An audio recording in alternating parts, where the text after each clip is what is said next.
প্যালেস্তাইনের সময় যখন বামপন্থীরা রাস্তায় ছিল তখন অনেকেই প্রশ্ন করেছিলেন যে বাংলাদেশের সময় তো তাদের দেখা যায় না। এখন দেখুন, আজ যখন বাংলাদেশের এই নৃশংস হত্যাকাণ্ড নিয়ে বামপন্থীরা রাস্তায়, তখন সেই সমস্ত নিন্দুকদের আর খুঁজে পাওয়া যাচ্ছে না।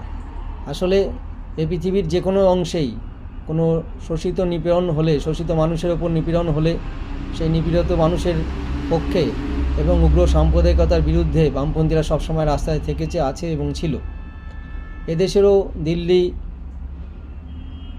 মহারাষ্ট্র, উত্তরপ্রদেশ বা এই পশ্চিমবাংলার ক্ষেত্রেও যখন অভয়ার বিচার চাওয়ার জন্য সবথেকে বেশি সর্বাগ্রে বামপন্থীরাই রাস্তায় ছিল। তাই নিজের ছেলে ফেল করলে অন্যের পাশের বাড়ির ছেলে টেনে টুনে পাস, এই চিন্তাধারা থেকে বেরিয়ে আসুন। দেখবেন তাহলে নিজের ছেলেও খানিকটা পড়াশোনার মধ্যে থাকবে, আর নইলে ওই চপ আর ঘুগনি ওই নিয়েই মত্ত হয়ে থাকতে হবে।